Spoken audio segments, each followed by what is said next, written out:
It is officially time for us to react to the deadline day. The official deadline's over, bro. There's no more transfers happening. And I thought it was one of the most exciting transfer windows I've been a part of in a long time, bro. Like, it was a good one. We had a lot of drama with Fulham and Palinga. We had crazy moves from Barcelona. My team, Benfica, made a big-time move. At least I think it's a big-time move. We'll discuss that. And still, we sitting around waiting for Mbappe to join Real Madrid. Like, it's just never going to happen at this point. Let's be honest. Ladies and gentlemen, welcome to us reacting to the transfer window, and shout out to my boy Fob for making it absolutely exciting. I don't know where this guy gets his information from, but it is some of the greatest information on the planet. He's so good at it. And you know, another one, bro, is Amrabat. Is he what Manchester United's missing? We're gonna discuss all of it, but we're gonna start off with the depressing news to kick it all off. And it is my boy Palinga in Germany and then walking away to go back to England. This is some of the most man, it's just a really confusing story. It's a very, very sad story. I feel heartbroken for Palinga, who's a Portuguese player that I just think is fantastic. When he was at Sporting, I said that a million times. I said that Manchester United should sign this guy as a defensive mid. They could run him and Casemiro together. I just thought that they were he's an amazing player. And, you know, listen, it's kind of messed up what Fulham did because it's a little bit unprofessional. He was there. Everything was done. They let them do the medical, everything. He did medical with the Bayern, everything. But sadly, Fulham couldn't find a replacement, and because they couldn't find a replacement, they refused to sign they canceled the deal. And now Palinga has to go back from Germany back to England. Look, it's business. Fulham didn't do nothing wrong. They tried to find a replacement, they couldn't. But it's a little bit sad that they let it get to that point, almost a little bit unprofessional, but at the same time, it's a business. They didn't find a replacement, so unfortunately, he doesn't go to Bayern. That has to be one of the saddest news, honestly, one of the saddest stories I've ever seen in a transfer window. That one is really bad. If you guys can think of another one, let me know in the comments down below. Let's talk about FC Barcelona, bro. I know everybody runs around talking about Brokelona, right? Everybody like makes fun of it. They're laughing about it. Brokelona this, Brokelona that, Brokelona this. The truth is this, bro. This team, with what they've done since getting Xavi and the new board, this team with the financial situation that they're in, the financial struggles, the moves they've been able to make even with the financial struggles is actually impressive. The only thing that's not impressive is if you're a Barca fan is the fact that it's loan deals, right? Because you're a team like Barcelona, you're not used to loan deals. You're used to permanent deals, long-term deals. You're used to them being the team loaning out players, not used to it the other way around. But I think today, not only did Barcelona win, but I think today Portugal wins. Honestly, I think Portugal won today because two massive things happened today. One, João Cancelo and João Felix both got called up to the national team. We're gonna discuss all this stuff in 1 minute, lads.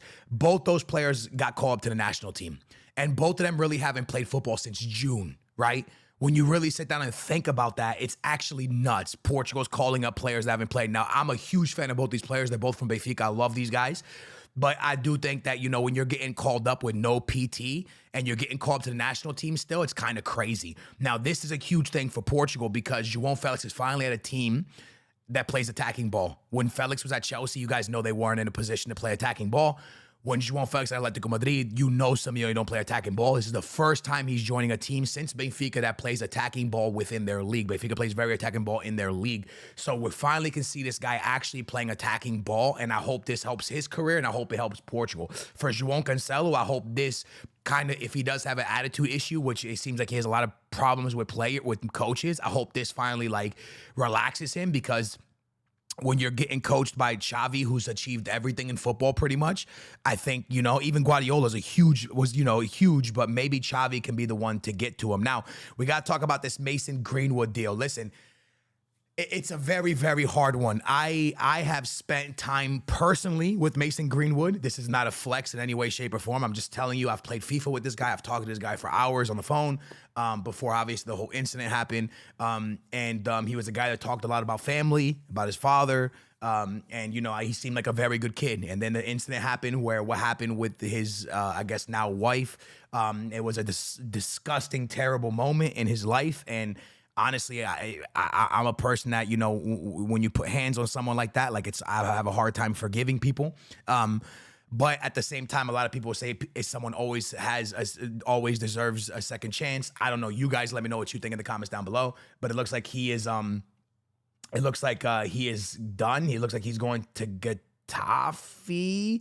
I guess that's where he's going. So you guys let me know, man. Do you like this? Do you not like this? Or are you happy about this? It seems like Mason. It seems like I don't know if it's a loan deal or if I think United cut ties with him. I don't really know what it is, but at the end of the day, man, I don't really want to speak on it too much because the whole situation saddens me, man. It was a disgusting thing that happened, so I don't want to say too much, but I mean, it is what it is. Getafe taking a big chance. A lot of people are mad at Getafe. I mean, La Liga has been a place where a lot of controversial stuff has happened in the past with Vinny. So I guess if there was a place for him to go, it would be La Liga right now because there's a lot of controversy happening over there, man. We move down to react to some more things, and this is one that I'm very surprised on, man. Everyone says this guy is a huge talent, like a huge, huge talent, bro. And they got him for 50% of his pass for only 7.5 million. That's crazy. If they're saying he's as good as he is, that they only got him for 7.5 is an unbelievable deal, bro. Like, that is wild, man. Barca fans, you gotta let me know in the comments down below. How good is this guy? Is he that serious? Is he the one? Like, or like, do you think he would have never worked out at Barca? You gotta let me know, man. We gotta move on to this one. No. Before we move on to this one, ladies and gentlemen, my boy Rafael Leao, who I give a lot of stick to. I'm not gonna lie, I give a lot of stick because sometimes I think he's a little bit too lazy. You know what I'm saying? I always be saying that. But Rafael Leao today, ladies and gentlemen, Rafael Leao today scored a goal that is out of this world. Beautiful, man. I'm going to run it back real quick against Roma, one of the better teams in Italy. Bang! What an absolute hit. You know what I'm saying? This also happened while people were focusing on transfer deadline day. AC Milan beat Roma 2-1 with a man down.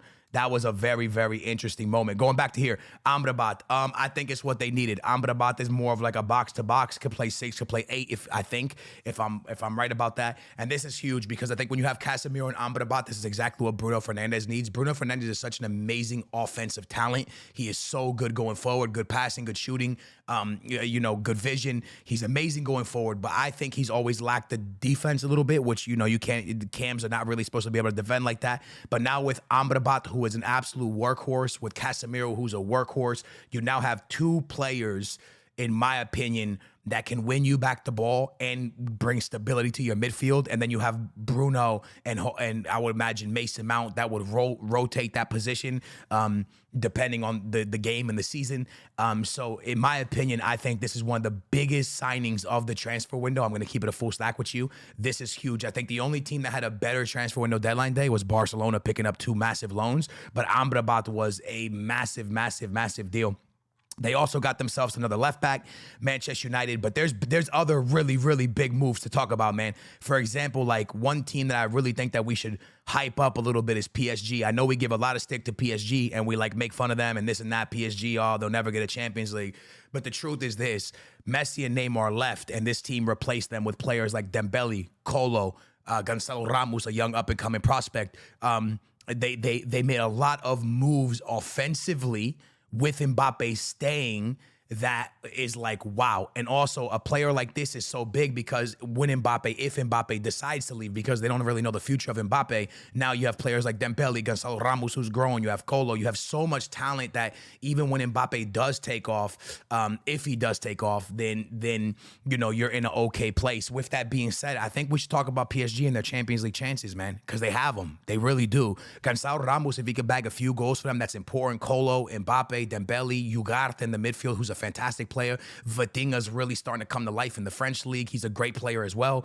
It's a very young team. When they get Nuno Mendes back healthy, if he can ever stay healthy, the way they attack up that left side with Mbappe plus him, Hakimi plus Dembele down the right, I think this team is better now than when they had Messi and Neymar. With that being said, these players are not better than Messi and Neymar, but I think they are going to run as a unit now. They are going to attack as a unit. And even if Mbappe's a little bit lazy and doesn't want to run backwards, as he deserves that, and he doesn't want to go play defense, that's fine. He doesn't have to, because now they have players that will help defensively all around the field. You got players that are hungry, like Ugarte, like Vitinha, Gonzalo Ramos will run his socks off for you.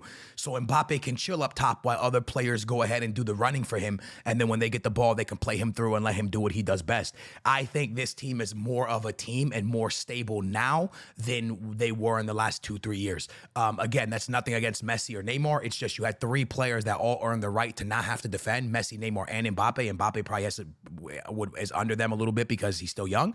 But those players all earned the right to not have to defend and run around.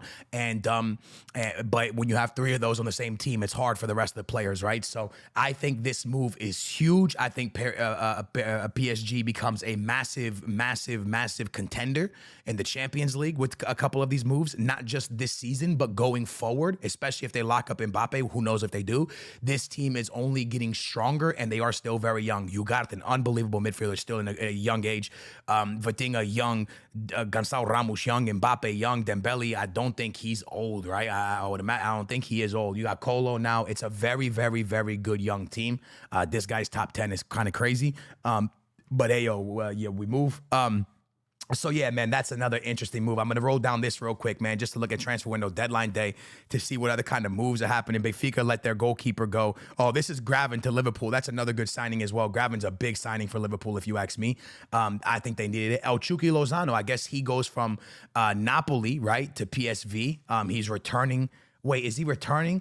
Is joining PSV returning to the club from Napoli? Is that a loan or is it confirmed? But that PSV is where he's really really blew up onto the stage. Eric Garcia, I think a lot of Barca fans are very happy that he's gone on a loan deal. No option to buy, which is, again, nice for y'all. Vlaco Dimos, huge Benfica goalkeeper, was good for us for a long time. He went to Forest. And Benfica did buy a goalkeeper this summer. But one thing I do want to explain to you guys, and I'm extremely happy about this. I know you guys are going to make fun of me and say I'm really stupid. Benfica signed a left back that is honestly incredible signing, if you ask me. I want to pull it up really quickly. I'll go to this one.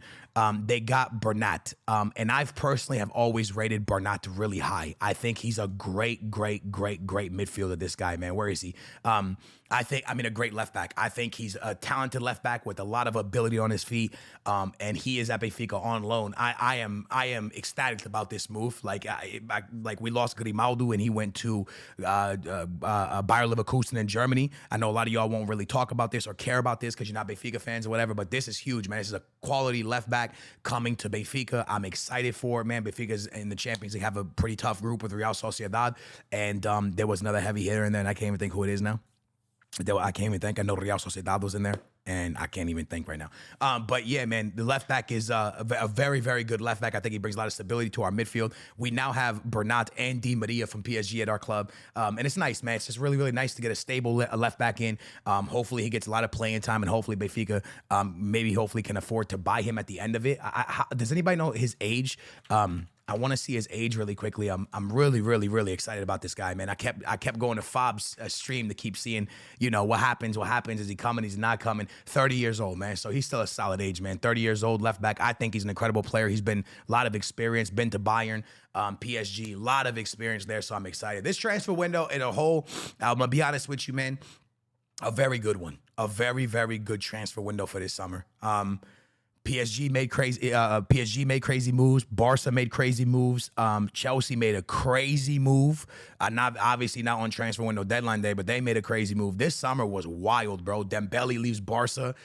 This was a wild transfer window. And now I'm excited for just the next 3 months of straight football, watching these boys compete, seeing what team is really going to take the Champions League. I'm excited, man. A lot of shocking transfer window moves, a lot of shocking ones. Dembele was a shocker to me. I'm not gonna lie to y'all. He was a shocker to me.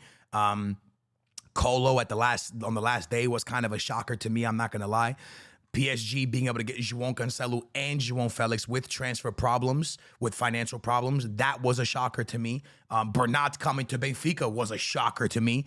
Vlaco Dimos leaving Benfica was a shocker to me. I didn't see that coming. So many shockers, man. Amrabat wasn't really a shocker because I knew they needed a player like that, so that one wasn't a shocker. Graven to Liverpool, also not a shocker, because I knew they needed a player like that. But incredible transfer window, man. I hope you guys enjoyed this video, man. If you did, a big thumbs up's always appreciated. And get in the comments down below, man. Let me know what was the most shocking transfer window or move for you, and what was the best one for you. Honestly, I'm gonna continue to say it. I think that PSG got very lucky signing Ugarte. I think that guy was on his way to Liverpool or to Chelsea, one or the other, and then PSG came in and stole him. That's a huge move. I think Ugarte is an unbelievable midfielder, and it could be one of the best moves of the window. And then the second one for me is Barcelona with João Felix. I know how talented that kid is. I watched him play at Benfica. He's insanely talented. That could be a massive move if Xavi uses him correctly. Guys, thanks for watching. I will catch you guys at the next one. Booyah, we out of here.